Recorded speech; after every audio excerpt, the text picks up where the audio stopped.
اعوذ باللہ من الشیطان الرجیم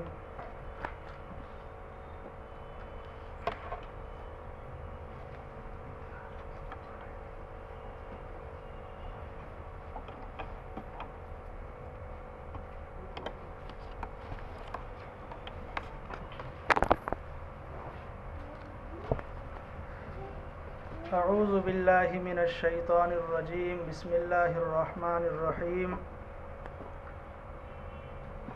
یا ایہا الناس اعبدوا ربکم الذی خلقکم والذین من قبلکم لعلکم تتقون۔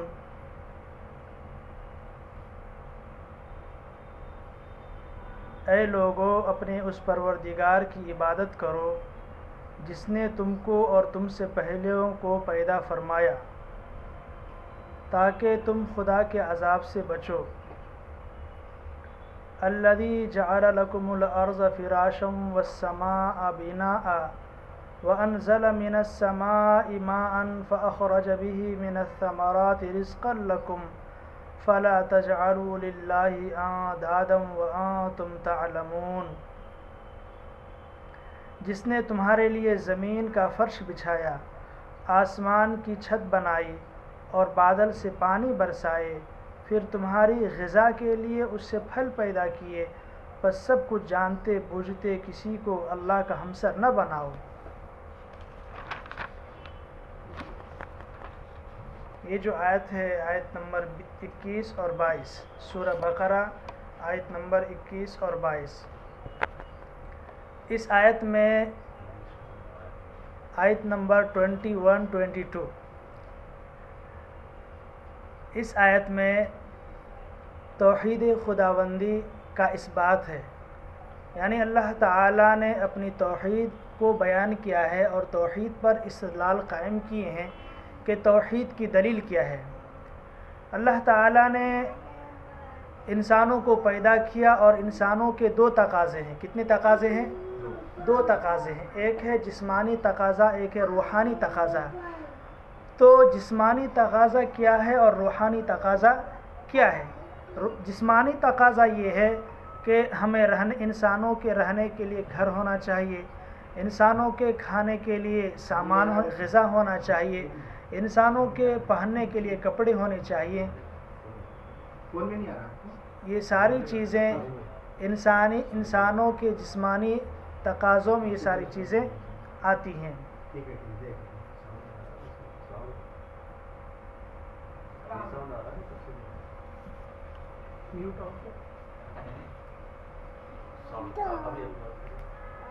تو اللہ تعالیٰ نے انسانوں کے جسمانی تقاضے پورے کرنے کے لیے اللہ نے آسمان کو بنایا، زمین کو بنایا، پھر یہ چاند، سورج اور اس میں ساری چیزیں جو انسانوں کے تقاضے کے لیے، جسمانی تقاضے کے لیے، ان ساری چیزوں کو اللہ تعالیٰ نے پیدا کیا۔ تو اللہ تعالیٰ نے لوگوں کو مخاطب کر کے فرمایا کہ تمہاری جسمانی تقاضا پورا کرنے کے لیے اور روحانی تقاضوں کو پورا کرنے کے لیے ہم نے جسمانی تقاضا پورا کرنے کے لیے یہ چاند، سورج، زمین بنائے، اور زمینوں کی خشکی کو ختم کرنے کے لیے، تر و تازہ کرنے کے لیے اور اس سے پھلوں کو اگانے کے لیے ہم بارش برساتے ہیں، اور جب بارش ہوتی ہے بارش کے ذریعے سے ہریالی ہوتی ہے اور نئے نئے غذا تیار ہوتے ہیں۔ کس کے لیے؟ جسمانی تقاضوں کو پوری کرنے کے لیے۔ تو اللہ تعالیٰ فرماتے ہیں کہ جب میں نے تمہارے لیے اتنے ڈھیر سارے کام کیے، اتنے سارے کام کیے کہ آسمان بنائے، زمین کو فرش بچھایا، اور اسی طریقے سے وَأَنزَلَ مِنَ السَّمَاءِ مَاءً، آسمان سے پانی برسایا۔ اس میں سما جو لکھا گیا ہے، بیان کیے ہیں، تو سما سے دونوں ترجمہ کیا جا سکتا ہے۔ آسمان کا بھی ترجمہ ہوتا ہے اور سما کا ترجمہ بادل کا بھی ہوتا ہے۔ اور تو یہاں پر جو ترجمہ کیا گیا ہے، خاص طور پر علامہ قرطبی وغیرہ جو ترجمہ کرتے ہیں، وہ سما کا ترجمہ بادل سے کرتے ہیں، چونکہ بارش کس سے ہوتی ہے؟ بادل سے ہوتی ہے، آسمان سے نہیں ہوتی ہے۔ تو یہاں پر وَأَنزَلَ مِنَ السَّمَاءِ، سما بول کر مراد بادل سے اللہ نے پانی کو برسایا، تاکہ فَأَخْرَجَ بِهِ مِنَ الثَّمَرَاتِ، تاکہ ان کے ذریعے سے پھل پیدا ہوں، اور جب پھل پیدا ہوں تو کس کے لیے؟ رزقا لکم، تمہاری غذا کے لیے، تمہارے رزق کے لیے۔ ان سارے احسانات کو بیان کرنے کے بعد، ان سارے دلائل کو بیان کرنے کے بعد مقصود یہ ہے کہ اے لوگو اللہ تعالیٰ کی وحدانیت کو قبول کرو، اللہ تعالیٰ کے ایک ہونے کو مانو۔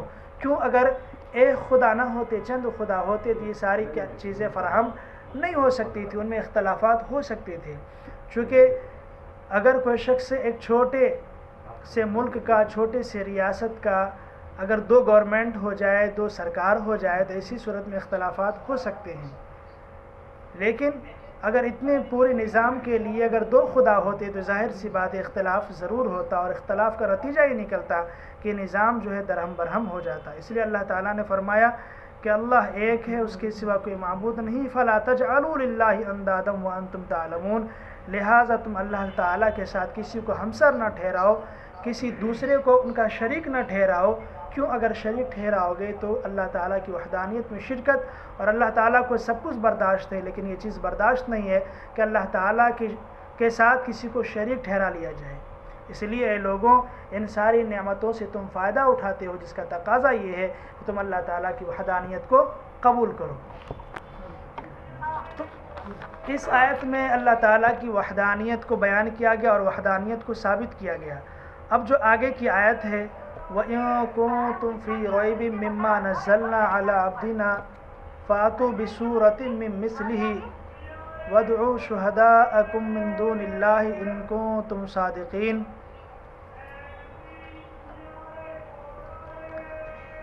ہم نے جو کتاب اپنے بندے محمد صلی اللہ علیہ وسلم پر اتاری ہے، اگر اس میں تم کو شک ہو تو تم اس جیسی ایک صورت بھی لے آؤ، اور اللہ کے سوا اپنے مددگار کو بھی بلا لو۔ وَادْعُوا شُهَدَاءَكُم مِّن دُونِ اللَّهِ، اور اللہ کے علاوہ اپنے مددگار کو بھی بلا لو اگر تم سچے ہو۔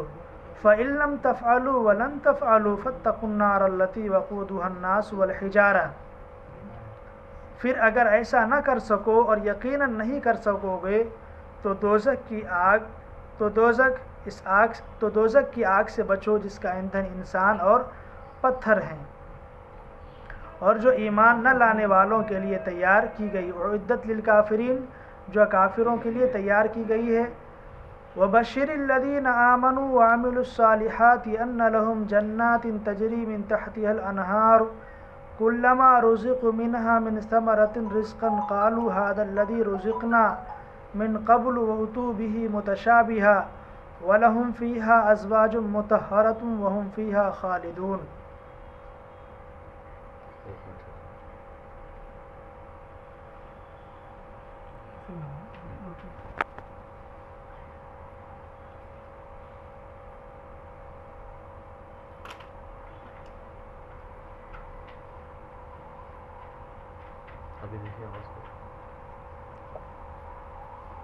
وَإِن كُنتُمْ فِي رَيْبٍ مِّمَّا نَزَّلْنَا عَلَىٰ عَبْدِنَا فَأْتُوا بِسُورَةٍ مِّن مِّثْلِهِ وَادْعُوا شُهَدَاءَكُم مِّن دُونِ اللَّهِ إِن كُنتُمْ صَادِقِينَ۔ صحیح ہے۔ آیت نمبر 23، ہم نے جو کتاب اپنے بندے محمد صلی اللہ علیہ وسلم پر اتاری ہے، اگر اس میں تم کو شک ہو تو تم اس جیسی ایک صورت بھی لے آؤ، اور اللہ کے سوا اپنے مددگاروں کو بھی بلا لو اگر تم سچے ہو۔ پھر اگر ایسا نہ کر سکو اور یقیناً تم ایسا نہیں کر سکو گے تو اس آگ سے بچو جس کا ایندھن انسان اور پتھر ہیں، اور جو ایمان نہ لانے والوں کے لیے تیار کی گئی ہے۔ یہ آیت نمبر 24 تک کا ترجمہ ہوا۔ آیت نمبر 21 میں اور 22 میں 21 میں جو باتیں آئی وہ یہ تھی کہ اللہ تعالیٰ کی وحدانیت کا اس بات اور وحدانیت کے ثبوت کے ساتھ ساتھ اس پر دلیل دی گئی، اور اس میں یہ بات بتلائی گئی کہ انسانوں کے دو تقاضے ہوتے ہیں، جسمانی تقاضے اور روحانی تقاضے۔ جسمانی تقاضے تو یہ ہے گھر ہو، زمین ہو، کھانے کے سامان ہو، اللہ تعالیٰ نے وہ استدلال کر دیے کہ میں نے ساری چیزیں تم کو فراہم کر دیا ہے۔ جب یہ ساری چیزیں آپ کو جسمانی تقاضوں کے مطابق مل گیا ہے تو آپ کو کیا کرنا چاہیے؟ انسانوں کو اللہ تعالیٰ کی عبادت کرنی چاہیے، اللہ تعالیٰ کو خدا ماننا چاہیے اور اللہ تعالیٰ کے ساتھ کسی دوسرے کو شریک نہیں ٹھہرانا چاہیے۔ دوسرا ہے باطنی تقاضا، جس کو بولتے ہیں روحانی تقاضا۔ انسانوں کے باطنی تقاضے کو پورے کرنے کے لیے، اس کی تکمیل کے لیے اللہ تعالیٰ نے نبیوں کے سلسلے کو شروع کیا۔ روحانی تقاضے کو پورا کرنے کے لیے، باطنی کیفیات کو تبدیل کرنے کے لیے، روحانیت میں پختہ کرنے کے لیے اللہ تعالیٰ نے حضرات انبیاء کے سلسلے کو شروع کیا، اور سب سے پہلے حضرت آدم علیہ السلام سب سے پہلے نبی، حضرت آدم علیہ السلام سب سے پہلے نبی دنیا میں تشریف لائے۔ وہاں سے نبیوں کا سلسلہ شروع ہوا، اور سب سے اخیر میں ہم سب کے آقا و مولا جناب محمد الرسول اللہ صلی اللہ علیہ وسلم اس دنیا میں تشریف لائے۔ اور ہمارے رسول صلی اللہ علیہ وسلم پوری انسانیت کی روحانیت کی تکمیل کے لیے اور اس کی تربیت کے لیے یہ آخری کڑی ہے اور یہ آخری مشن ہے۔ چونکہ رسول اللہ صلی اللہ علیہ وسلم کے بعد اب کوئی دوسرے نبی نہیں آئیں گے، دوسرے پیغمبر نہیں آئیں گے، روحانی تربیت کا آخری مرحلہ، آخری پیریڈ، روحانی تربیت کا آخری مرحلہ وہ کیا ہے؟ ہم سب کے آقا جناب محمد الرسول اللہ صلی اللہ علیہ وسلم کی تعلیمات ہے اور ان کے بتائے ہوئے طریقے کار ہے۔ ان تعلیمات کے مطابق اگر ہم سب زندگی گزاریں گے اور رسالت کے تقاضوں پر چلیں گے تو ہماری روحانی تربیت ہوگی۔ اگر ان تقاضوں کے مطابق ہماری زندگی نہیں گزرے گی تو پھر روحانی جو تربیت ہے وہ تربیت نہیں ہو سکے گی۔ تو اللہ تعالیٰ نے فرمایا کہ انسانوں کے دو تقاضے ہیں، جسمانی تقاضے اور روحانی تقاضے۔ جسمانی تقاضے کے لیے یہ کام ہے، روحانی تقاضے کے لیے ہم نے نبیوں کے سلسلوں کو شروع کیا جو حضرت آدم سے چلا اور اخیر میں محمد الرسول اللہ صلی اللہ علیہ وسلم تشریف لائے۔ اللہ تعالیٰ نے اس روحانی تقاضوں کو پوری کرنے کے لیے ایک کتاب بھی عطا کی ہے۔ کیا کیے؟ جہاں رسالت رسول کو بھیجے، رسول کو بھیجنے کے ساتھ ساتھ رسول کے ساتھ ایک کتاب کو بھی بھیجا، ایک کتاب کو بھی بھیجا۔ ہر نبی کے ساتھ کوئی نہ کوئی کتاب تھی، ہر نبی کے ساتھ کوئی نہ کوئی صحیفہ تھا۔ جیسے حضرت ابراہیم علیہ السلام کا صحیفہ، حضرت موسیٰ کی کتاب، حضرت موسیٰ پر کون کتاب آئی؟ حضرت موسیٰ پر تورات، حضرت موسیٰ پر تورات ہے۔ زبور تو حضرت داؤد پر ہے، اور انجیل حضرت عیسیٰ علیہ السلام پر۔ اور قرآن یہ محمد رسول اللہ صلی اللہ علیہ وسلم پر قرآن کا نزول ہوا۔ قرآن کے ذریعے سے انسانوں کی روحانی تربیت کی جائے، روحانی تربیت کی جائے۔ اور جیسا کہ بعثت محمدی صلی اللہ علیہ وسلم کے بارے میں بتلایا گیا کہ نبی کا کام یہ ہے، یتلو علیہم آیاتہ ویزکیہم ویعلمہم الکتاب والحکمہ۔ دوسری جگہ سورہ آل عمران میں بھی یہ آیت ہے اور جگہ بھی یہ آیتیں ہیں۔ تو نبی کے بعثت کا مقصد یہی ہے کہ روحانی تربیت ہو، اور روحانی تربیت کیسے ہوگی؟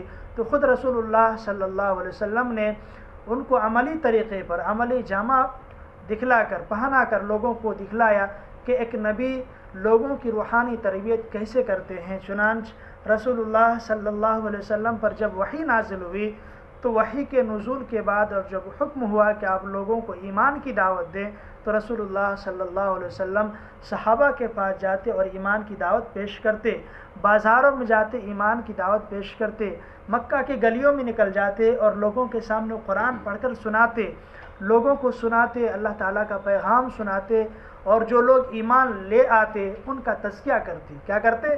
وہ یزکیہم، ان کا تزکیہ کرتے، اور اس طرح تزکیہ کرتے کہ دلوں کے اندر جو کدورت ہوتی، دلوں کے اندر جو کینہ، کپٹ ہے، حسد ہے، ان تمام چیزوں سے اس صحابی کو، اس شخص کو کیا کرتے؟ پاک کر دیتے۔ اسی لیے کیا کہتے ہیں؟ تزکیہ کرنا۔ اور اسی تزکیے سے کیا ہے؟ تصوف پر بھی استدلال کیا جاتا ہے۔ تو نبی کا کام یہ تھا، رسالت کا کام یہ تھا کہ لوگوں کی روحانی تربیت کرنا، لوگوں کی روحانی تربیت کرنا۔ اب روحانی تربیت کے لیے اللہ تعالیٰ نے قرآن کو نازل کیا، اور جس قرآن کو نازل کیا تو اس قرآن کو تو ماننا چاہیے، اس کتاب کو ماننا چاہیے۔ لیکن جس مقام پر رسول اللہ صلی اللہ علیہ وسلم کا نزول ہوا اور جس مقام پر قرآن کا نزول ہوا، وہاں کے جو لوگ تھے کفار مکہ، عرب کی سرزمین کے لوگ، قریش کے لوگ رسول اللہ صلی اللہ علیہ وسلم کو ماننے سے کیا کر دیا؟ انکار کر دیا۔ ان کا یہ دعویٰ یہ تھا کہ ہم لوگ خدا کو تو مانتے ہیں لیکن خدا کی کتاب کو نہیں مانتے، ہم اس کو نہیں مانتے، محمد کی بات کو نہیں مانتے۔ اور محمد کی بات کیا ہوتی؟ ہمارے محمد صلی اللہ علیہ وسلم کی بات ہوتی، قرآن والی بات ہوتی، قرآن پڑھ کر سناتے۔ تو وہ لوگ کہتے میں تو خدا کو مانتا ہوں لیکن محمد کے بتائی ہوئی باتوں کو نہیں مانتا، اور جو وہ کلام پڑھ کر سناتے میں ان کو نہیں مانتا۔ تو ظاہر سی بات یہ ہے کہ خدا کو مانتا ہوں، خدا کے کلام کو نہیں مانتا، تو گویا کہ خدا کو نہیں مانتا۔ سمجھ گئے استدلال؟ اگر کوئی یہ کہے کہ میں خدا کو مانتا ہوں اور خدا کے کلام کو نہیں مانتا، اگر آج بھی ایک کوئی شخص کہے میں اللہ کو تو مانتا ہوں لیکن قرآن کو نہیں مانتا ہوں، تو وہ مسلمان ہوگا؟ نہیں، وہ کیا ہو جائے گا؟ دائرہ اسلام سے خارج ہو جائے گا۔ جیسے کہ گوہر شاہی کا جو فتنہ ہے اور اس کے جو پرچارک ہیں ابھی یونس الگوہر، ان کا یہی ہے کہ قرآن ناقص ہے۔ کیا ہے؟ قرآن ناقص ہے، نعوذ باللہ۔ قرآن کے 30 پارے ہیں اور 10 پارے اصل جو ہیں وہ 10 پارے ابھی نازل نہیں ہوئے، 10 پارے نہیں ہیں، تو یہ قرآن ناقص ہے۔ ظاہر سی بات ہے وہ اللہ تعالیٰ کی الوہیت کا دعویٰ کرتا ہے کہ اللہ تعالیٰ ایک ہے، لیکن ان کا یہ بھی دعویٰ ہے کہ قرآن کیا ہے؟ ناقص ہے، تو پھر ایمان کامل نہیں ہے، وہ کیا ہے؟ مسلمان نہیں ہو سکتا۔ ٹھیک اسی طریقے سے مکہ والے مشرکین مکہ یہ کہا کرتے تھے کہ ہم تو خدا کو مانتے ہیں لیکن یہ جو کتاب ہے اس کتاب کو نہیں مانتے۔ تو اللہ تعالیٰ نے فرمایا وَإِن كُنتُمْ فِي رَيْبٍ مِّمَّا نَزَّلْنَا عَلَىٰ عَبْدِنَا فَأْتُوا بِسُورَةٍ مِّن مِّثْلِهِ، اگر تم لوگ، ہم نے جو محمد پر کتاب اتاری ہے، اگر تم لوگ اس کتاب میں شک کرتے ہو، اس کتاب میں شک کرتے ہو تو تم اس جیسی ایک صورت بھی لے آؤ اور اللہ کے سوا اپنے مددگار کو بھی بلا لو۔ تم نہیں لا پاتے، تم جس کو شریک مانتے ہو، جس کو اپنا مددگار ٹھہراتے ہو، دوست ٹھہراتے ہو، ان کو بھی بلا لاؤ اور ان کو بولو اس جیسا کلام پیش کرو اگر تم سچے ہو۔ اللہ نے فرمایا، چیلنج دیا، تحدی دیا، فَإِن لَمْ تَفْعَلُوا وَلَن تَفْعَلُوا، پھر اگر تم ایسا نہ کر سکو، وَلَن تَفْعَلُوا، اور ہرگز تم ایسا نہ کر سکو گے، فَاتَّقُوا النَّارَ الَّتِي وَقُودُهَا النَّاسُ وَالْحِجَارَةُ، تو تم تیار رہو اس آگ کی ایندھن بننے کے لیے جس کا ایندھن کون ہے؟ انسان ہے، جس کا ایندھن کون ہے؟ انسان ہے اور پتھر ہے، وَعِدَّتْ لِلْكَافِرِينَ، جو کافروں کے لیے جہنم تیار کی گئی ہے۔ تو اللہ تعالیٰ نے فرمایا کہ محمد کے کلام پر ایمان لانا بھی ضروری ہے، محمد پر جہاں ایمان لانا ضروری ہے وہیں پر محمد جو کلام پیش کر رہے ہیں ان کلام کو ماننا بھی ضروری ہے، ان آیتوں کو ماننا بھی ضروری ہے، ان صورتوں کو ماننا بھی ضروری ہے۔ وہ لوگ کہنے لگے کہ میں اس کو نہیں مانتا۔ میں کیوں مانتا؟ چونکہ محمد کا کلام وہ کیا ہے؟ جادوگر کا کلام ہے، جادوگر والا کلام ہے۔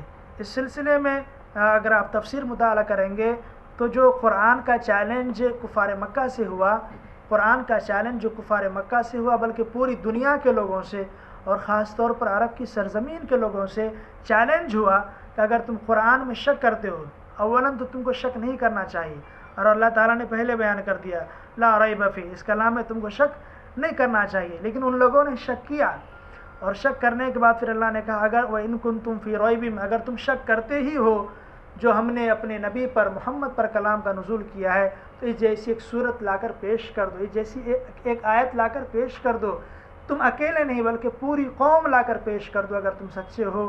لیکن وہ لوگ اس تحدی کو قبول نہیں کر سکے، اس چیلنج کو قبول نہیں کر سکے اور اس چیلنج کا جواب بھی نہیں دے سکے۔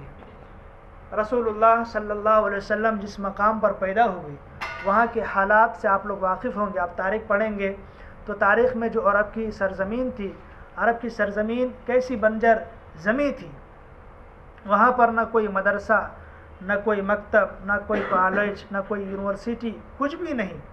وہ لوگ فطری اعتبار سے بہت ہی زیادہ فصیح و بلیغ تھے، فطری اعتبار سے بہت ہی زیادہ فصیح و بلیغ تھے، اور جس پیریڈ میں رسول اللہ صلی اللہ علیہ وسلم اس دنیا میں تشریف لائے اس وقت بھی کوئی مدرسہ، نہ کوئی مکتب، نہ کوئی کالج، نہ کوئی یونیورسٹی، کچھ بھی نہیں تھی۔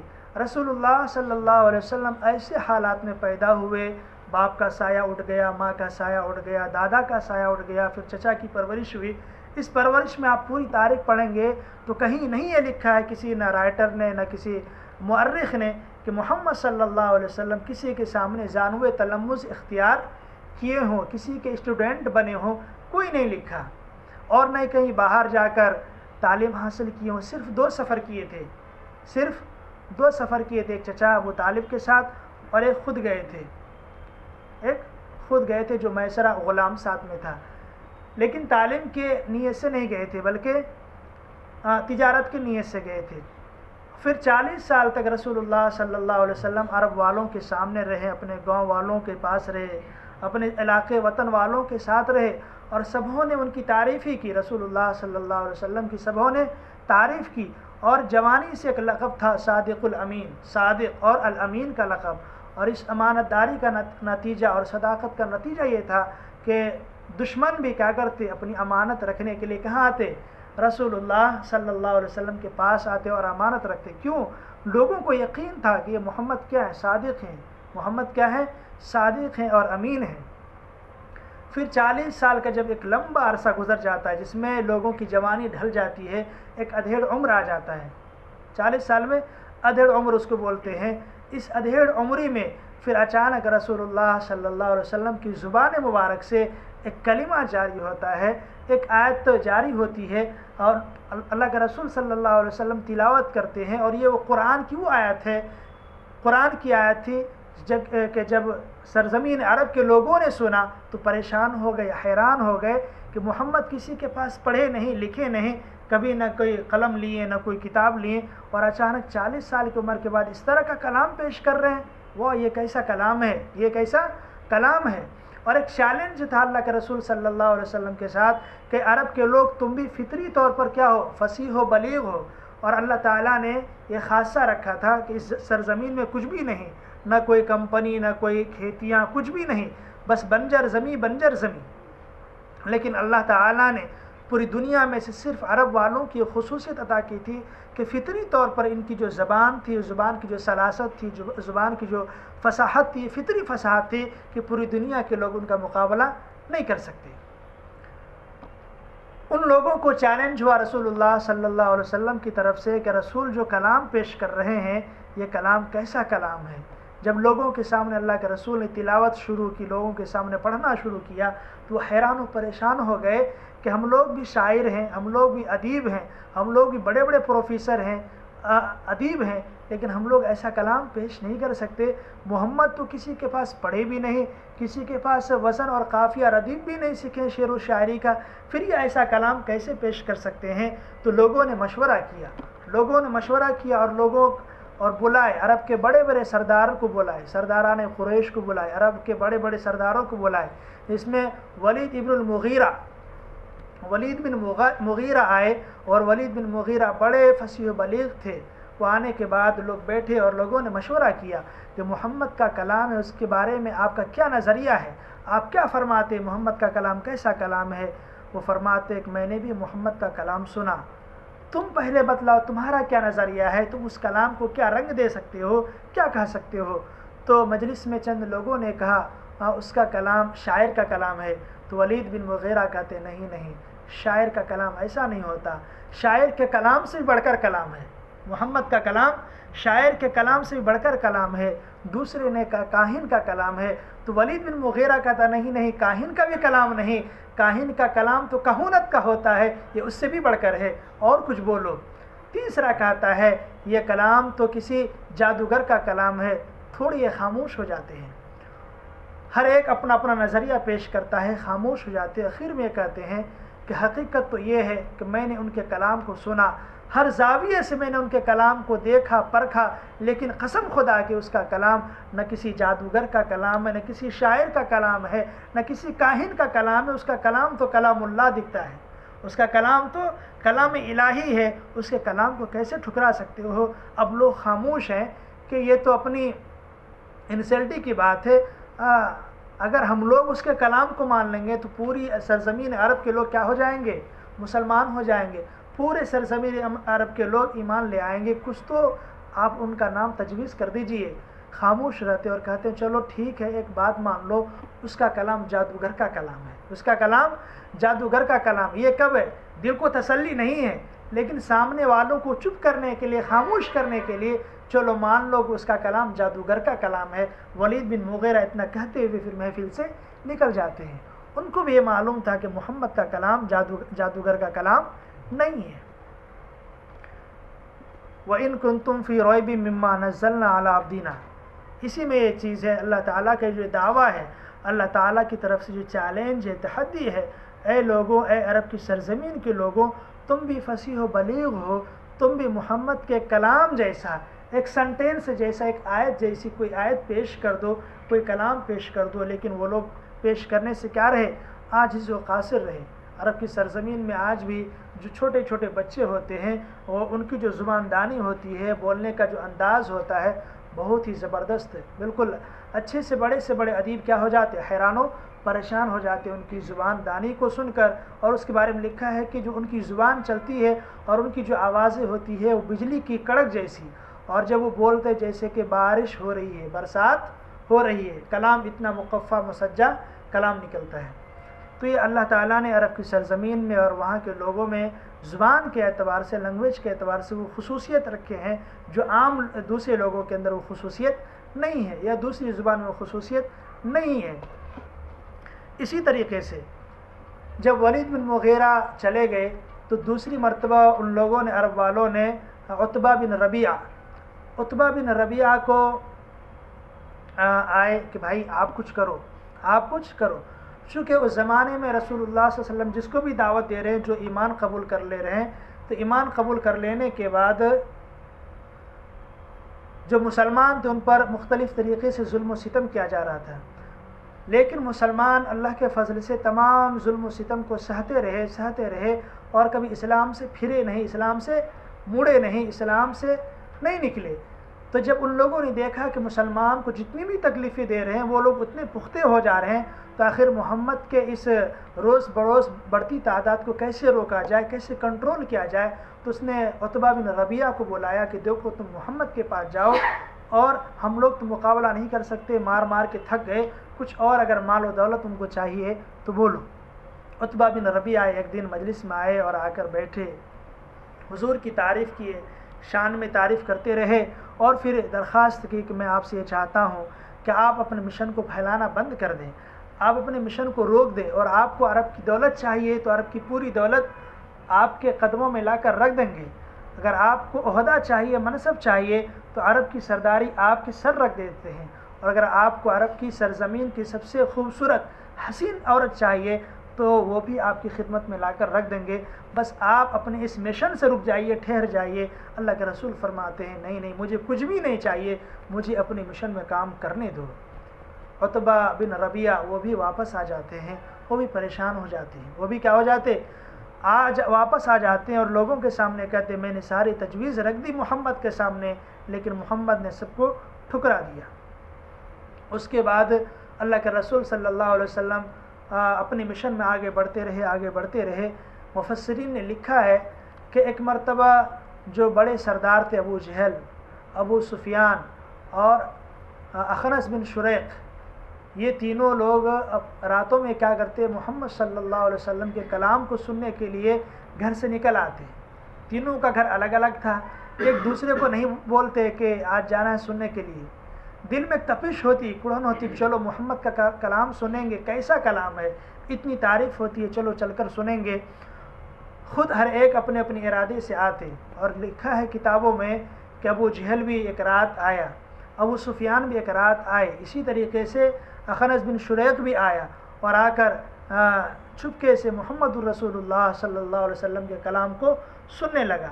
کلام کو سنتے سنتے صبح ہو گئی، کلام کو سنتے سنتے صبح ہو گئی، اور جب روشنی پھیلی، صبح کی روشنی پھیلی، وہ لوگ واپس جانے لگے تو ایک دو راستے سے سب ایک راستے پر آ گئے، اپنے اپنے راستے سے سب بیچ راستے پر آ گئے، اور تینوں کی ملاقات ہو گئی، تینوں سرداروں کی ملاقات ہو گئی۔ ابو جہل ابو سفیان کو دیکھ رہے، ابو سفیان ابو جہل کو دیکھ رہے، اور پیچھے سے اخنس بن شریق دیکھ رہے، میاں کیا بات ہے، تم کہاں آئے تھے؟ تو سب خاموش، کیا بولیں۔ ہاں دل میں رات میں خیال ہوا کہ چلو محمد کا کلام سنتے ہیں، بس اسی ارادے سے آیا تھا محمد کا کلام سننے کے لیے۔ تم کیوں آئے تھے؟ میں بھی اسی نیت سے آیا تھا۔ تم کیوں آئے تھے؟ میں بھی اسی نیت سے آیا تھا۔ تو تینوں آپس میں کہتے ٹھیک ہے آج جو ہے کر لیے کل نہیں آنا، ٹھیک ہے نہیں آئیں گے۔ اگر قوم کے لوگوں کو پتہ چل گیا یہ تینوں چپکے سے جا کر محمد کا کلام سنتے تو کیا ہو جائیں گے، سب کے سب مسلمان ہو جائیں گے۔ یہ وعدہ کر لی، چلے گئے۔ پھر دوسری نائٹ میں کیا کیا، دوسری رات میں پھر آ گئے، پھر صبح ملاقات ہوئی، یہاں کیا بات ہے، آج پھر دل میں خیال ہوا چلو محمد کا کلام سنتے ہیں، آ گئے۔ پھر وعدہ کیے چلو 2 رات ہو گئی نا، اب ایسا نہیں کرنا آگے۔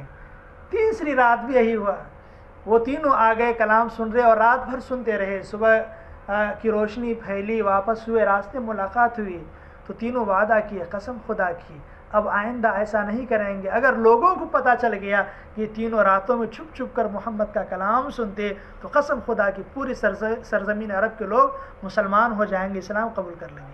تو کہنے کا مقصد یہ ہے کہ قرآن کا جو چیلنج تھا، اور قرآن جو کتاب ہے اس کے اندر وہ چاشنی ہے، وہ جاذبیت ہے کہ لوگ نہ چاہ کر بھی، ابو جہل جیسے لوگ قرآن سننے کے لیے آتے، ابو جہل جیسے لوگ قرآن سننے کے لیے آتے۔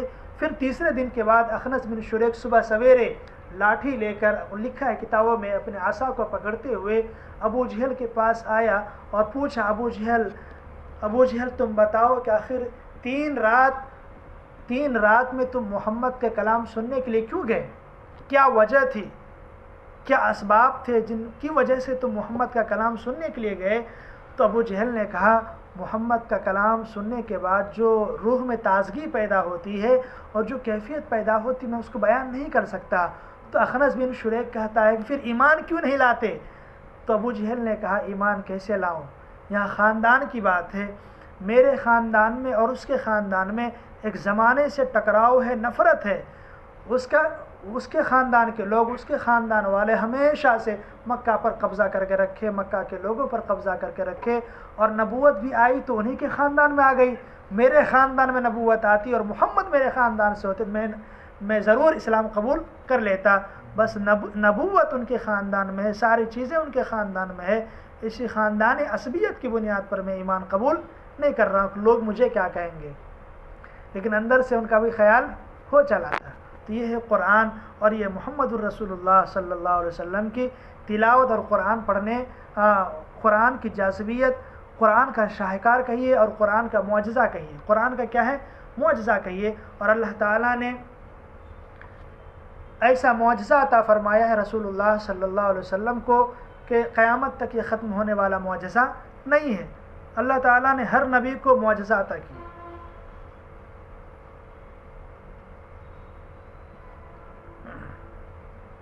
لیکن اس نبی کا معجزہ اس کی ذات کے ساتھ خاص رہا یا اس کے وقت کے ساتھ خاص رہا۔ مثال کے طور پر حضرت موسیٰ علیہ السلام، جس زمانے میں وہ نبی بنائے گئے وہ زمانہ جادوگروں کا زمانہ تھا، وہ زمانہ جادوگروں کا زمانہ تھا، جادوؤں کی خوب چلتی تھی۔ تو اللہ تعالیٰ نے معجزہ کیا عطا کیے؟ معجزہ عصا موسوی، عصا، لاٹھی کو ایسے پھینک دی، عصا کو پھینک دی، بالکل اژدہا بن گئے، اور ایسا اژدہا کہ پورے سانپوں کو کھا لیے، اور ید بیضا ایسے کیے تو بالکل ہاتھ بالکل چمکنے لگتا۔ تو جادوگروں کو جادوگری باطل کرنے کے لیے اللہ تعالیٰ نے حضرت موسیٰ کو جو معجزات عطا کیے ویسے ہی معجزات ٹکر کے معجزات عطا کیے۔ حضرت عیسیٰ علیہ السلام کا جو زمانہ تھا وہ طب اور حکمت کا زمانہ تھا۔ کس کا زمانہ تھا؟ طب اور حکمت، یعنی ڈاکٹری کا زمانہ تھا، فن ڈاکٹری کا زمانہ تھا۔ تو اللہ تعالیٰ نے حضرت عیسیٰ علیہ السلام کو وہی معجزہ عطا کیا۔ کیا معجزہ؟ معجزہ یہ عطا کیا کہ اگر کوئی مادر ذات نابینا ہوتا، کوئی بچہ ماں کے پیٹ سے ہی اندھا پیدا ہوتا، تو حضرت عیسیٰ علیہ السلام اس کی آنکھوں پر ہاتھ رکھ دیتے، مسح کر دیتے، وہ کیا ہو جاتا؟ بالکل بینا ہو جاتا، اسے روشنی آ جاتی، بینائی آ جاتی، وہ دیکھنے لگتا۔ اسی طریقے سے اس زمانے میں ایک سخت بیماری تھی کوڑ کی، اور کوڑ کی بیماری اب بھی سخت ہے، کوڑ کی بیماری، ابرص کی بیماری۔ حضرت عیسیٰ علیہ السلام جو بھی بیمار شخص ہوتا ان کو ایسے چھو دیتے، بالکل وہ کیا ہو جاتا؟ ٹھیک ٹھاک ہو جاتا۔ تیسرا معجزہ یہ تھا کہ مردوں کو زندہ کر دینا۔ اس زمانے میں ایک فتنہ چلا تھا، یہ فتنہ تھا کہ لوگوں کا عقیدہ یہ ہو چلا تھا کہ مرنے کے بعد ہم لوگ دوبارہ زندہ نہیں ہوں گے۔ جیسے کہ آپ پڑھیں گے اصحاب کہف کا واقعہ، اصحاب کہف کا جو واقعہ پیش آیا، اصحاب کہف کا جو واقعہ پیش آیا تھا اور پیش آنے کی وجہ کیا تھی؟ وجہ یہ تھی کہ اللہ تعالیٰ نے ان لوگوں کو 309 سال تک سلاتے رہے، اور بیدار ہونے کے بعد جب وہ پیسے لے کر ہوٹل گئے تو وہاں پر ہوٹل والوں کو جو پیسے دیے تو وہ پریشان، ارے یہ پیسے تو آج سے 300 سال پہلے جو بادشاہ تھے ان کے زمانے کا سکہ ہے۔ وہ دوڑتے دوڑتے موجودہ بادشاہ کے پاس جاتے اور کہتے ہیں کہ عجیب و غریب سکہ ہے، کہیں یہ کھانا لینے والا وہ لوگ تو نہیں جو 8 لوگ جو 7 لوگ اس بادشاہ کے زمانے سے بھاگ گئے تھے۔ پھر تحقیق کرتے ہیں، ان کو بلاتے ہیں، پھر اس طرح بات ثابت ہوتی ہے۔ تو اس زمانے میں جو فتنہ چلا تھا، فتنہ یہ تھا کہ کیا لوگ مرنے کے بعد دوبارہ زندہ ہو سکتے ہیں؟ اصحاب کہف کے ذریعے سے اللہ تعالیٰ نے ان کے اس اشکال کو، اس فتنے کو ختم کر دیا کہ ہاں، جب اصحاب کہف جو 250-300 سال پہلے غائب ہو چکے تھے، سو گئے تھے، مر گئے تھے، وہ کیا ہو گئے؟ دوبارہ زندہ ہو گئے۔ تو حضرت عیسیٰ علیہ السلام کے زمانے کا فتنہ یہ بھی تھا کہ کیا مرنے کے بعد دوبارہ زندہ ہوں گے؟ حضرت عیسیٰ علیہ السلام مرے ہوئے شخص کو کہتے قم باذن اللہ، وہ بالکل اٹھ کر کھڑا ہو جاتا، یہ معجزہ تھا۔ لیکن یہ معجزہ حضرت عیسیٰ علیہ السلام کے ساتھ خاص تھا اور اسی زمانے کے ساتھ خاص تھا، اس کے بعد یہ معجزہ نہیں ہوا۔ ہمارے رسول صلی اللہ علیہ وسلم کو بھی بے شمار معجزات عطا کیے گئے، 2500 ہزار معجزات ہیں، اور امام بیہقی رحمۃ اللہ علیہ اپنی کتاب دلائل النبوہ میں 3000 کے قریب لکھے ہیں، اور خصائص کبریٰ جو کتاب ہے اس کتاب میں علامہ جلال الدین سیوطی رحمۃ اللہ علیہ علامہ بیہقی کے حوالے سے ڈھیر سارے معجزات کا بیان کیا ہے۔ اس میں صرف وہ جو اخیر میں ذکر کیے ہیں کہ بے شمار معجزات عطا کیے گئے، لیکن جو سب سے 2 بڑا معجزہ ہے وہ معجزہ، ایک تو قرآن کا معجزہ ہے کہ اللہ تعالیٰ نے رسول اللہ صلی اللہ علیہ وسلم کو جہاں بے شمار معجزات عطا کی، ان میں سب سے بڑا معجزہ قرآن کا معجزہ ہے، جو نبی صلی اللہ علیہ وسلم کے زمانے سے لے کر قیامت تک کے لیے معجزہ ہمیشہ رہے گا۔ قیامت تک کے لیے قرآن کا معجزہ رہے گا، یعنی قرآن کا معجزہ زندہ جاوید معجزہ ہے، قیامت تک کے لیے معجزہ ہے۔ اور اسی طریقے سے دوسرا معجزہ کیا ہے؟ تو دوسرے معجزے کے سلسلے میں علامہ جلال الدین سیوطی رحمۃ اللہ علیہ لکھتے ہیں خصائص کبریٰ کے حوالے سے، جس کے ایک حدیث ہے، اس حدیث کو نقل کرتے ہیں راوی حضرت سعید خدری رضی اللہ تعالیٰ عنہ ہے۔ وہ یہ روایت نقل کرتے ہیں کہ رسول اللہ صلی اللہ علیہ وسلم کے پاس آئے اور آ کر عرض کیا، یا رسول اللہ صلی اللہ علیہ وسلم، ہر سال حج کے لیے لاکھوں لوگ آتے، ہر سال حج کے لیے لاکھوں لوگ آتے، اور لاکھوں لوگ تینوں جمرات جو شیطانوں کو کنکر مارتے ہیں، تینوں جمرات کے پاس آتے، 7 کنکری لے کر آتے اور مارتے، تینوں جمرات میں 3 دن تک مارتے، 3 دن تک مارتے رہتے، 7 کنکریاں مارتے، ہر سال لاکھوں لوگ آتے۔ تو اس کنکریوں کا یہ ہونا چاہیے کہ تینوں جمرات کی ارد گرد ایک پہاڑ بن جانی چاہیے، کنکریوں کے ایک پہاڑ ہونا چاہیے، ایک لمبی عمارت تیار ہو جانی چاہیے، لیکن کنکریاں غائب ہو جاتی، یہ کیا ماجرا ہے؟ تو رسول اللہ صلی اللہ علیہ وسلم نے فرمایا، ہاں یہ معجزہ ہے، یہ اللہ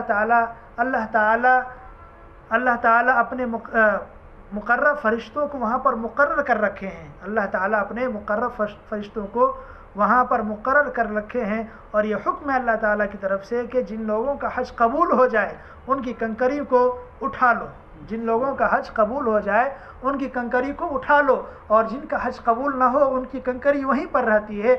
ان لوگوں کی وجہ سے جن کا حج قبول ہو جاتا ہے، ان کی وجہ سے ان کا بھی حج کیا ہو جاتا؟ قبول ہو جاتا ہے۔ تو آٹومیٹک وہ کنکریاں کیا ہو جاتی ہیں؟ غائب ہو جاتی، ورنہ وہ پھر لمبی عمارت تیار ہو جاتی۔ آج کتنے سال ہو گئے؟ 1450 سال گزر گئے۔ 1450 سال میں اب تو لاکھوں نہیں بلکہ کروڑوں لوگ جا رہے ہیں حج کرنے کے لیے، پتہ نہیں کتنی بلڈنگ تیار ہو جاتی۔ تو اللہ تعالیٰ کی طرف سے زندہ جاوید معجزہ ہے رسول اللہ صلی اللہ علیہ وسلم کے لیے کہ 2 بڑے معجزات، ایک تو قرآن کا معجزہ جو قیامت تک کے لیے ہے، نہ اس میں تبدیلی ہو سکتی ہے لفظی اعتبار سے، نہ تبدیلی ہو سکتی ہے معنوی اعتبار سے، کسی بھی اعتبار سے نہیں۔ اور اسی طریقے سے جو یہ حج کرنے کے لیے حاجی جاتے ہیں، وہاں پر جو کنکریاں برساتے ہیں، یہ ایک معجزہ ہے۔ اس میں بعض لوگ لکھے ہیں کہ اب چونکہ گورنمنٹ کی طرف سے صفائی کی جا رہی ہے، لیکن پھر بھی کم تھوڑا بہت اٹھا لیتے ہوں گے، چونکہ کن کا حج قبول ہوتا کن کا حج قبول نہیں ہوتا، اس اعتبار سے اب تھوڑی صفائی لوگ بھی کر رہے ہیں، لیکن یہ دیکھا جائے کہ 1400 سال سے جو ایک سلسلہ چلا آ رہا ہے، اس سلسلے میں دیکھا جائے تو اگر کنکریاں اگر دیکھی جاتی تو کتنی بے شمار کنکریاں ہو جاتی، کہیں بلڈنگیں تیار ہو جاتی، لیکن اللہ تعالیٰ اپنے فرشتوں کے ذریعے سے جن لوگوں کا حج قبول ہو جاتا ہے ان کی کنکریوں کو اٹھا لیتے ہیں۔ یہ ہمارے نبی کا کیا ہے؟ معجزہ ہے، ہمارے نبی کا معجزہ ہے۔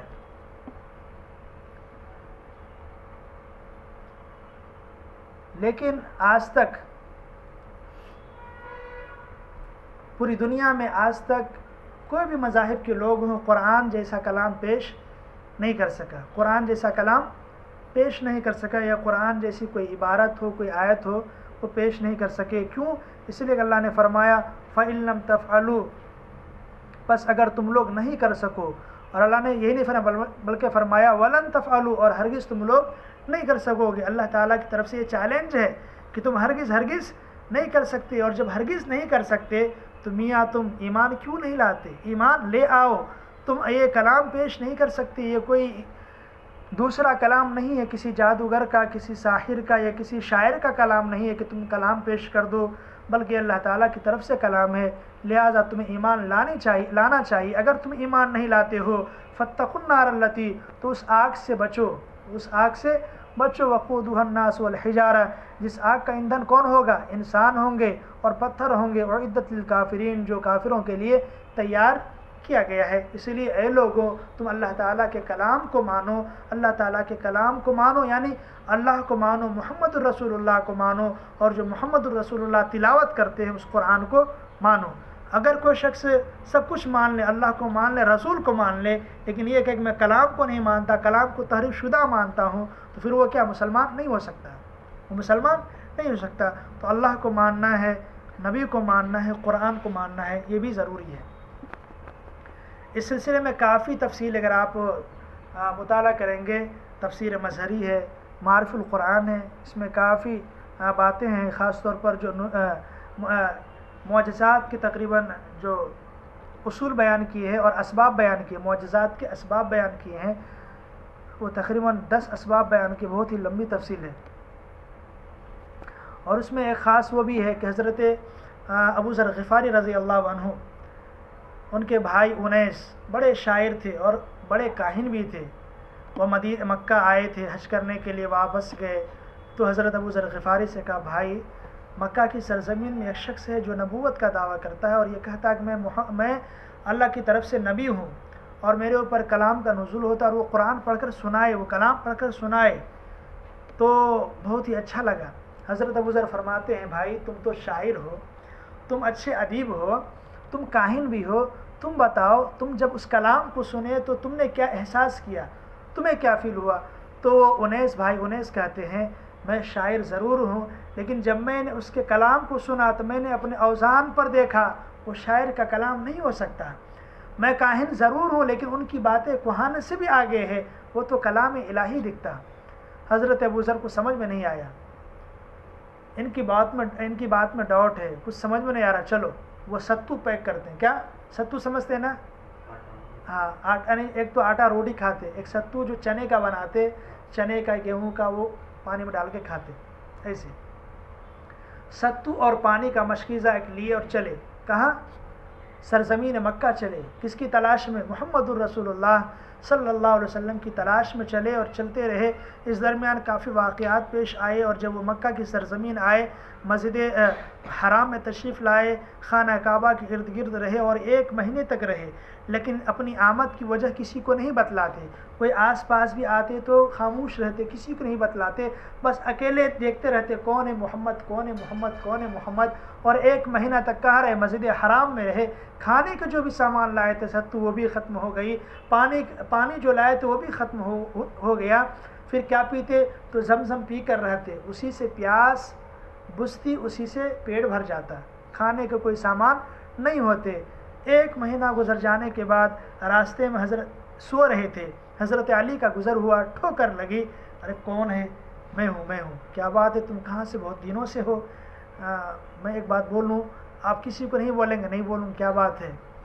میں محمد صلی اللہ علیہ وسلم کی تلاش میں آیا ہوں، جو بولتے کہ میں اللہ تعالیٰ کی طرف سے پیغمبر ہوں، رسول ہوں، میں ان کی تلاش میں آیا ہوں، اگر آپ بتا سکتے تو ٹھیک ہے، نہیں تو آپ جائیے، کسی سے تذکرہ بھی نہیں کرنا ہے۔ حضرت علی فرماتے ہیں ٹھیک ہے چلو میرے ساتھ، اگر راستے میں کچھ گڑبڑی ہو گئی تو میں جوتا ٹھیک کروں گا، یا میں ضرورت کے لیے حاجت کے لیے بیٹھ جاؤں گا، تم چلتے رہ جانا اگر بیچ میں کچھ گڑبڑی ہو جائے۔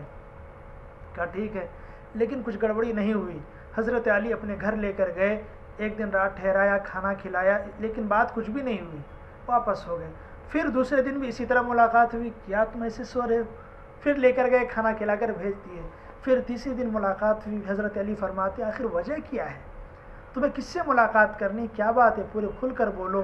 پھر وہ ساری داستان بیان کرتے ہیں، میں قبیلے غفار کا رہنے والا ہوں، دور سے آیا ہوں چل کر، اور میرا مقصد یہ ہے کہ وہ جس کا تذکرہ انجیل میں ہوا، جس کا تذکرہ تورات میں ہوا، اگر وہ نبی واقعتاً صادق ہیں، وہ سچے نبی ہیں جس کا تذکرہ ان کتابوں میں ہوا ہے، میں ایمان لاؤں گا، اگر آپ لے کر چلیں تو میں چلتا ہوں۔ حضرت علی فرماتے ٹھیک ہے چلو۔ حضرت علی لے کر جاتے ہیں، حضرت ابوبکر بھی بیٹھے ہوتے ہیں، دیگر صحابہ بیٹھے ہوتے ہیں۔ حضرت علی فرماتے ہیں یہ ہے محمد الرسول اللہ صلی اللہ علیہ وسلم، سامنے بٹھاتے ہیں، مکمل تعارف ہوتا ہے۔ تعارف کے بعد حضرت ابوبکر فرماتے ہیں اے ابو ذر غفاری تم کب آئے؟ وہ رو رو کر بولتے میں 1 مہینہ پہلے آیا۔ کیا کھاتے تھے، کہاں سوتے تھے، کیا پیتے تھے؟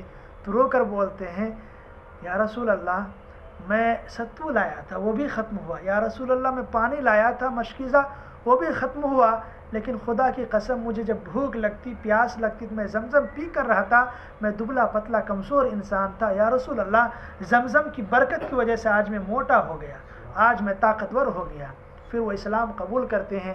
اسلام قبول کرنے کے بعد ایک لمبا واقعہ ہے۔ پھر جب وہ گاؤں کو آتے ہیں، قبیلے غفار آتے ہیں اور لوگوں سے کہتے ہیں اے لوگو محمد پر ایمان لاؤ، اے لوگو محمد کی اطاعت کرو، اے لوگو محمد کی اتباع کرو۔ کیوں؟ اس لیے کہ میں نے روم اور فارس کے کلام کو سنا، میں نے روم اور فارس کے فصحا کے کلام کو سنا، میں نے کاہنوں اور شاعروں کا کلام سنا، لیکن جب میں نے محمد کا کلام سنا تو سارے شاعروں کا کلام، کاہنوں کا کلام اور فصیحوں ادیبوں کا کلام بالکل ہیچ ہو گیا۔ اس لیے اے لوگو محمد کی اطاعت کرو، اے لوگو محمد کی اتباع کرو، کامیاب ہو جاؤ گے۔ ایک لمبا واقعہ ہے، اس میں مناظر حسن گیلانی رحمۃ اللہ علیہ بالکل ایک کتاب بھی لکھ دی ہے، حضرت ابو ذر کے غفاری کے اسلام پر ایک کتاب لکھ دی ہے، ابو ذر غفاری کے نام سے ایک کتاب ہے، بہت ہی زبردست البیلی تحریر ہے۔ ان کی تحریر پڑھیں گے تو آنکھوں سے آنسو روک ہی نہیں سکیں گے آپ، اتنی شاندار وہ کتاب ہے۔ تو کہنے کا مقصد یہ ہے کہ قرآن ایک معجزہ ہے، قرآن ایک ایسی کتاب ہے اللہ تعالیٰ کی طرف سے، اور ایک ایسا معجزہ ہے کہ اللہ تعالیٰ نے رہتی دنیا تک کے لیے، قیامت تک کے لیے، پوری دنیا کے لیے چیلنج ہے کہ تم لوگ ایسا کلام پیش نہیں کر سکتے، لہٰذا جب ایسا کلام پیش نہیں کر سکتے یا کوئی دوسرا ایسا کلام نہیں ہو سکتا تو اس کلام پر کیا لاؤ؟ ایمان لاؤ۔ آگے وَبَشِّرِ الَّذِينَ آمَنُوا وَعَمِلُوا الصَّالِحَاتِ أَنَّ لَهُمْ جَنَّاتٍ تَجْرِي مِن تَحْتِهَا الْأَنْهَارُ كُلَّمَا رُزِقُوا مِنْهَا مِن ثَمَرَةٍ رِزْقًا قَالُوا هَذَا الَّذِي رُزِقْنَا مِن قَبْلُ وَأُتُوا بِهِ مُتَشَابِهًا وَلَهُمْ فِيهَا أَزْوَاجٌ مُطَهَّرَةٌ وَهُمْ فِيهَا خَالِدُونَ۔ آیت نمبر 25 جو لوگ ایمان لائے اور انہوں نے اچھا عمل کیا ان کو خوشخبری سنا دیجئے کہ ان کے لیے ایسی بہشتیں ہیں، بہشت بولے تو جنت، باغات، ایسی بہشتیں ہیں جن کے نیچے نہریں بہتی ہوں گی، جب کبھی ان کو ان باغات سے پھل کھانے کو دیے جائیں گے تو وہ کہیں گے یہ تو وہی ہے جو اس سے پہلے ہمیں دکھایا گیا تھا، اور واقعی ان کو ملتا جلتا پھل دیا جائے گا۔ ان کے لیے بہشت میں پاکیزہ بیویاں ہوں گی اور وہ ہمیشہ ہمیشہ رہیں گے۔ اب یہاں سے مومنین کی بشارت ہے، اور ان کے لیے کیا کیا ہیں، 4 چیزوں کا تذکرہ ہے کہ بشارت دیجیے، بشارت بولے تو خوشخبری سنا دیجیے ان مومنین کے لیے جو لوگ اسلام قبول کیے، ایمان لائے، وعملوا الصالحات اور نیک عمل کیے۔ تو یہاں پر یہ بھی سمجھنا ہے کہ صرف ایمان لانا کافی نہیں ہے، بلکہ ایمان لانے کے بعد احکام شرعیہ پر عمل کرنا یہ بھی کمپلسری ضروری ہے۔ صرف ایمان لانا کافی نہیں ہے اور مقصود نہیں، بلکہ ایمان لانے کے ساتھ ساتھ ایمان کے تقاضوں پر چلنا یہ کیا ہے، اصل کام ہے۔ اللہ نے فرمایا کہ جو ایمان لایا اور نیک عمل کیا، جن کے اندر دونوں چیزیں ہوں، تو ان کے لیے کیا ان لہم جنات تجری من تحت الانہار، کہ ان کے لیے باغات ہیں اور ایسے ایسے باغات ہیں، جنت ہوں گے جس کے اندر نہریں بہتی ہوں گی، کبھی دودھ کی نہریں، کبھی پانی کی نہریں، بے شمار نہریں ہوں گے۔ کلما رزقوا منہا من ثمرۃ رزقا، جو بھی جنتی ہے وہ چاہیں گے مجھے کچھ کھانا ہے، امرود جام، امرود کو کیا بولتے ہیں؟ جام بولتے ہیں یہاں پر، جام کھانا ہے، جام لا کر، ارے یہ تو وہی جام ہے، نہیں وہ جام وہ نہیں ہے، تم کھا کر تو دیکھو، ان کا ذائقہ ہی کیا ہوگا؟ دوسرا ہوگا، ان کا ٹیسٹ ہی الگ ہوگا۔ اسی طریقے سے آم، یعنی جو بھی چاہیں گے پھل، بالکل صرف وہ چاہ لے، دل میں خیال آیا پھل وہ حاضر، ایسے خدمت کرنے والے ہوں گے، وہ تصور کرے گا، خیال کرے گا، وہ پھل حاضر ہو جائے گا۔ آج تصور کر کے دیکھیے، نہیں، ایک روٹی کھانے کے لیے کتنی محنت کرنی پڑتی۔ کلما رزق منہا من ثمرۃ رزقا قالوا ھذا الذی رزقنا، وہ لوگ کہیں گے ارے یہ تو وہی ہے جو اس سے پہلے میں کھایا تھا۔ وَأُتُوا بِهِ مُتَشَابِهًا، من چاہا پھل، جو بھی وہ چاہیں گے اللہ تعالیٰ کی طرف سے ان کو وہ دیا جائے گا۔ اب آگے کیا ہے؟ وَلَهُمْ فِيهَا أَزْوَاجٌ مُطَهَّرَةٌ، ان کے لیے پاکیزہ بیویاں ہوں گی، ایک تو حوریں ہوں گی، ہر مرد کے لیے کئی کئی حوریں، 70 حوریں ہیں، اسی طریقے سے جن کی بیویاں دنیا میں تھی ان کی بیویاں بھی ہوں گی، وہ بیویاں کیا ہوں گی؟ ان 70 حوروں کی سردار ہوں گی، ایسا نہیں کہ وہ دوسرے یا تیسرے، نہیں، ان 70 حوروں کی کیا ہوں گی؟ وہ سردار ہوں گی، جس سے پتہ یہ چلا کہ دنیا کی بیویوں کی فضیلت جنت کی حوروں سے بھی کیا ہے؟ بڑھ کر ہے۔ اس لیے قدر کرنی چاہیے، ایک دوسرے کی قدر ہونی چاہیے۔ وَهُمْ فِيهَا خَالِدُونَ، اور وہ لوگ ہمیشہ ہمیش رہیں گے۔ دنیا کی زندگی اور دنیا کا جو مال و متاع ہے وہ چند دنوں کے لیے ہے، دنیا کا جو بھی فائدہ ہے وہ چند دنوں کے لیے، گھر ہے یا ہماری جاب ہے، جو بھی ہے چند دنوں کے لیے، اور ڈاؤٹ رہتا ہے پتہ نہیں کل میری نوکری ختم ہو جائے گی، کیا ہو جائے گی، اس طرح۔ لیکن اللہ تعالیٰ کی جو بھی نعمتیں جنت میں ہوں گی وہ نعمتیں دائمی ہوں گی اور ہمیشہ ہمیش ہوں گی، کبھی ختم ہونے والی نہیں ہوں گی۔ تو ایسی نعمتوں کی تلاش کے لیے، ایسی نعمتوں کی تیاری کے لیے ہم سب کو کیا ہونا چاہیے؟ تیار ہونا چاہیے اور تیاری کی فکر کرنی چاہیے۔ اللہ تعالیٰ ہم سب کو کہنے سننے زیادہ عمل کی توفیق عطا فرمائے۔ یہ آج کا درس مکمل ہوا آیت نمبر 25 تک۔ میں نے اس میں کسی کو کچھ سوال کرنا ہے تو وائس ریکارڈنگ میں بھیج دیجیے، آپ کو پھر دوبارہ جواب دے دیا جائے گا۔ جی، اگر کسی کو کوئی ڈاؤٹ سوال ہو تو وہ سوال آپ بھیج سکتے ہیں، ریکارڈنگ کر کے انشاءاللہ وہ جواب دیا جائے گا آپ کو۔